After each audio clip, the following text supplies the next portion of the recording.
This is the Mountaineer Moment, your source for all things West Virginia football and basketball. From pregame to postgame coverage and breaking news, we've got you covered. Let's go.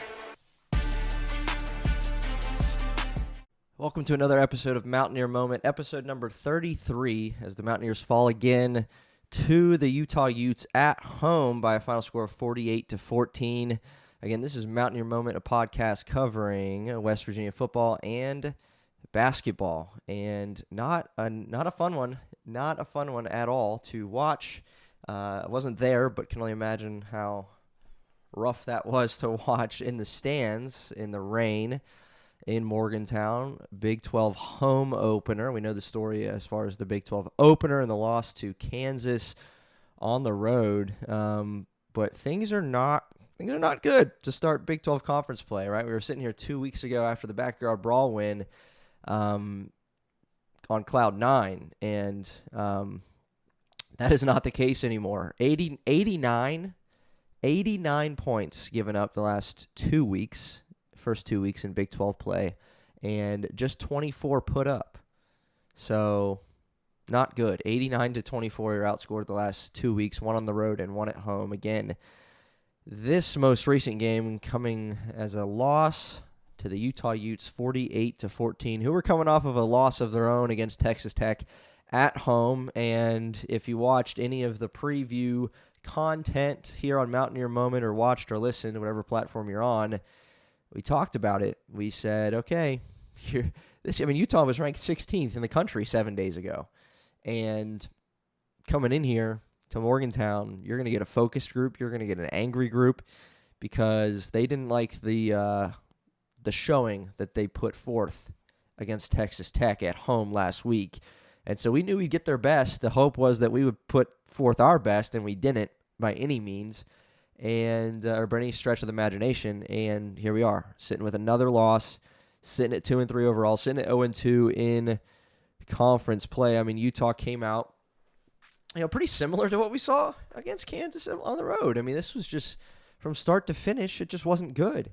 Utah came out as the aggressor, scored on, I think, 5 of their first 6 drives in the first half, and just set the tone. They took a 35-0 lead shortly after the halftime break, and then it's over, right? I mean, this was just really, really bad. And, there's going to be a few things that we're going to get into in this episode regarding, just some things we learn about the Mountaineers that are, none of which are very good, right?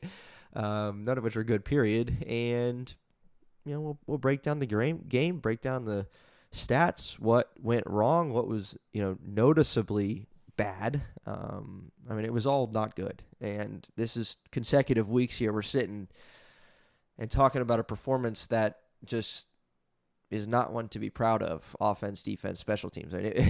Across the board, back-to-back weeks, we're here on Mountaineer Moment discussing a team that just laid an egg, and you can start to rattle off all of these excuses, all of these reasons. There's injuries. There's 81 new players on this roster. There's this, there's that. There's,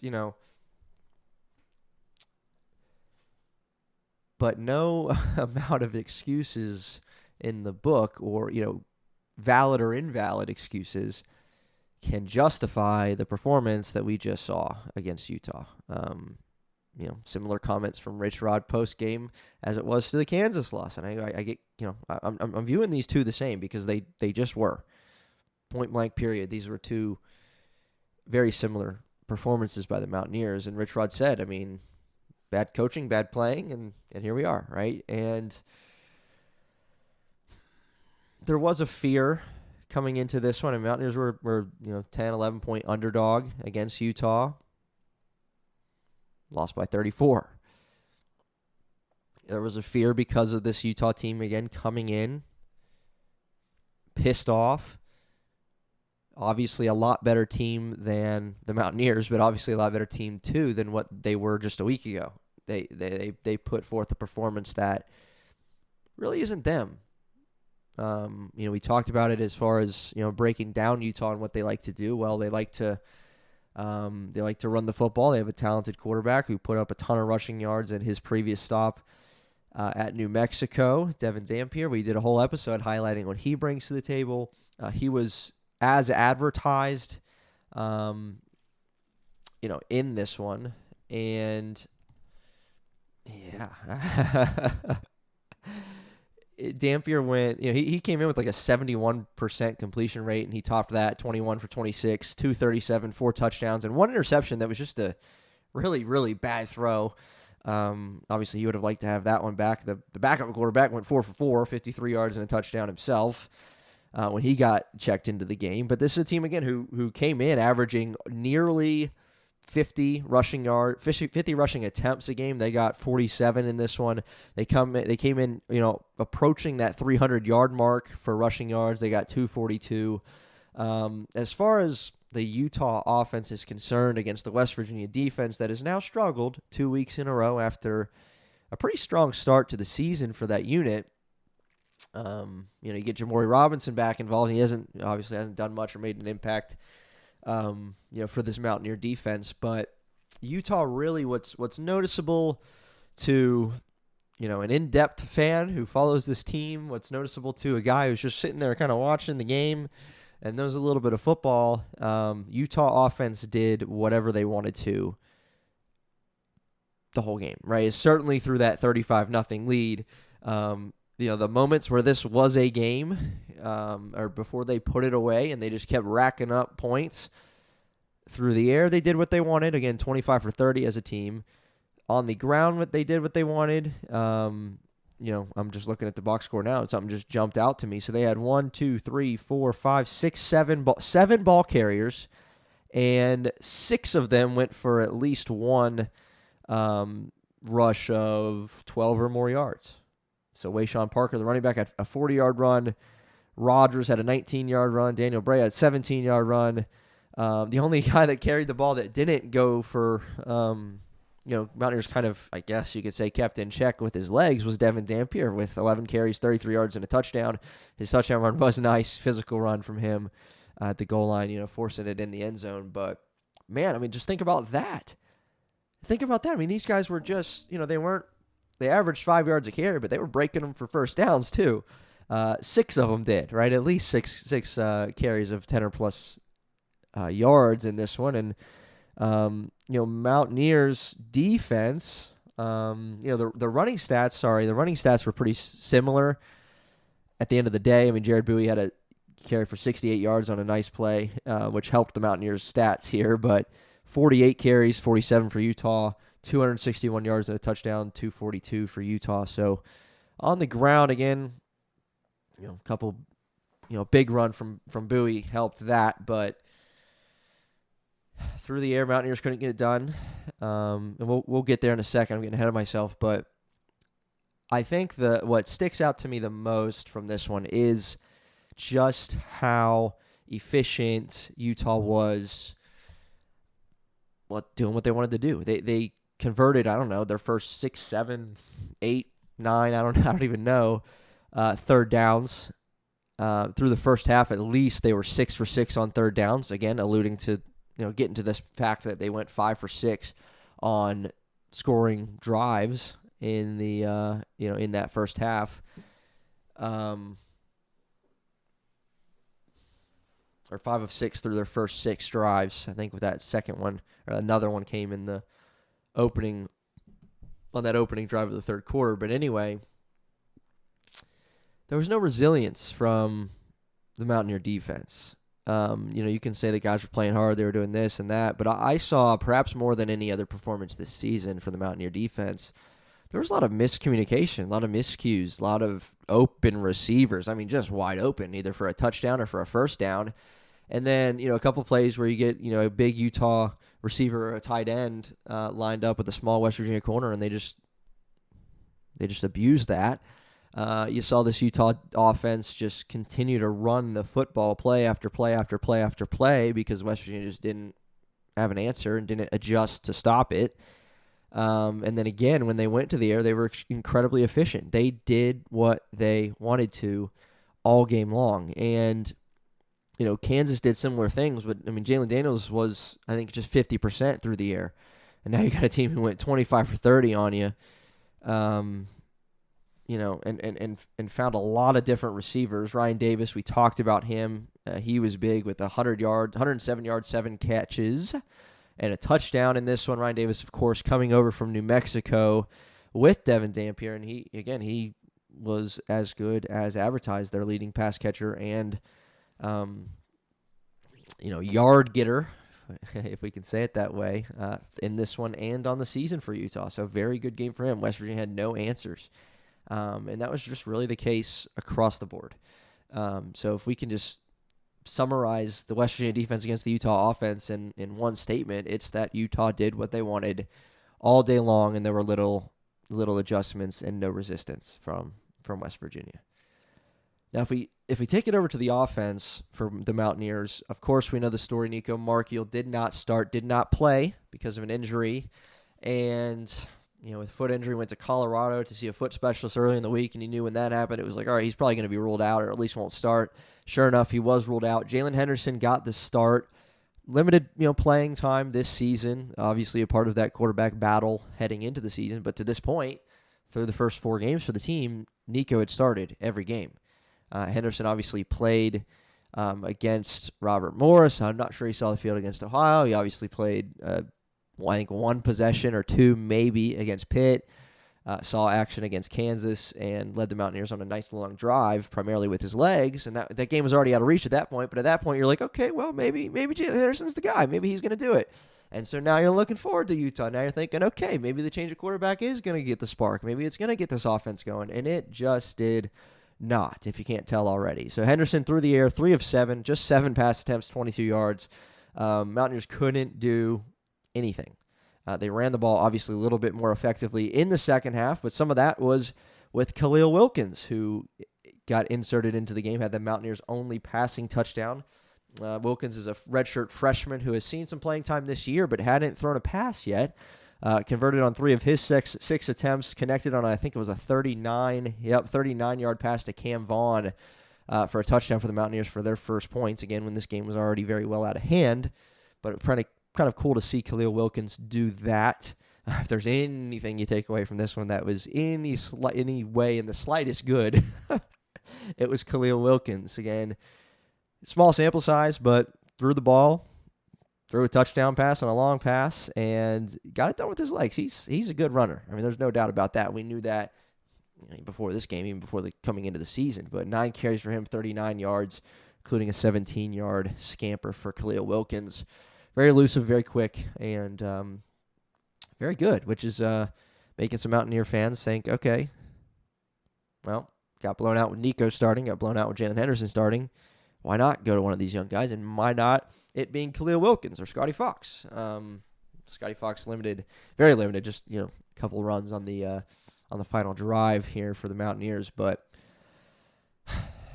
I think one of the things we learn based on this Utah performance is that changing the quarterback isn't the fix. It's not the fix. You might have hoped it would have been. You might have hoped, and we'd be foolish to sit here and think or sit here and believe that Nico Markiel was the problem or the only problem for this Mountaineer offense, right? It wasn't going to be a plug and play. Jalen Henderson's going to come in and we're going to drop 45 points on offense. Henderson's going to throw for 200, run for 150, right? Like, it wasn't. You'd be a fool to think that was going to happen based on the other alarming things that this offense is navigating through that are challenges and that they're just, quite frankly, not good at. Starts with the offensive line, trickles down to the quarterback, trickles to the playmakers around the quarterback at running back and receivers. And, again, you lose Jaden Bray, you lose Shaheem White against Ohio, then against Pitt, Ty Edwards goes off, but we haven't seen him the last 2 weeks to start conference play. And Sincere Bowers is out. Like, you're down certainly your top 2 running backs and potentially your top 3 running backs. Dior Hubbard got some carries today, and 10 carries for 61 yards. Again, he had some flashes. Clay Ash probably looked the best he's looked on his 7 carries. Do with that what you will. But all in all, my point is that changing the quarterback didn't change anything as far as the result is concerned of this game. You still got blown out. And then as far as just how you looked offensively, I mean, it was bad. It was really, really bad for consecutive weeks. And I said this after the Kansas game, but it still reigns true. You go all the way back to September 6th, and the game the Mountaineers played against Ohio, which was really bad offensively. You scored 10 points. Then against Pitt, you score a lot of points, but a lot of that was done in a comeback on 3 consecutive scoring drives for 17 points. Then against Kansas, you put up 10 again. Then against Utah, now you put up 14. So you take away those 3 drives, those 3 miracle drives. Can we just say they were a miracle at this point? Because they were. As you beat Pitt, that's going to be the only thing you can cling to all season long is that you beat Pitt.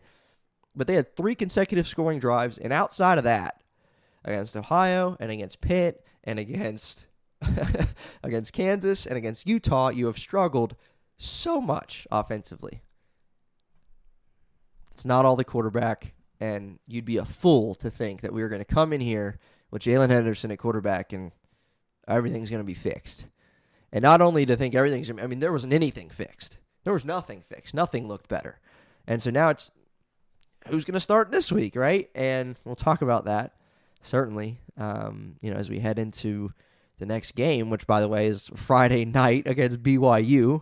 A fan base that's going to be rocking, a crowd that's going to be jumping, and you better gear up for that one. So before we get ahead of ourselves, changing quarterbacks didn't solve the issues. You'd be a fool to think it was going to. We talked about the mental mistakes a little bit, but another mental mistake. And again, you can jump to all these conclusions or excuses, but West Virginia, even they're down, I think 21-0. Find Grayson Barnes for a 69-yard touchdown or what it would have been, but he had a false start. Barnes himself, as Henderson connected with him, and he was wide open, and whistles were blowing, obviously, but I think if he don't false start, he was going to score a touchdown, and it gets called back. West Virginia ends up punting. And so this team, not only are you getting outplayed, out-physicaled, outmanned, you're getting outsmarted, and you're making a lot of mistakes, whether penalties or leaving guys open or miscommunication. Those things are killing us, just killing us. And when you're already an underdog, or when you're already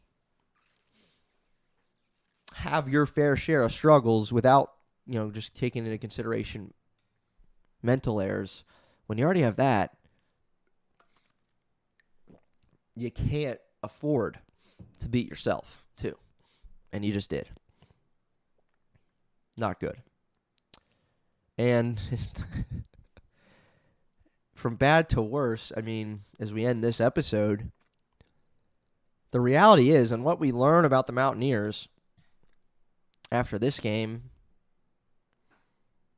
is that it just might not get better this season. Right? We're 5 games in already. Hard to believe. It's been just crazy fast how fast the season has come and gone. You're 5 games in. You beat your rival, yes, in a comeback fashion. That's the only thing that's been good this season.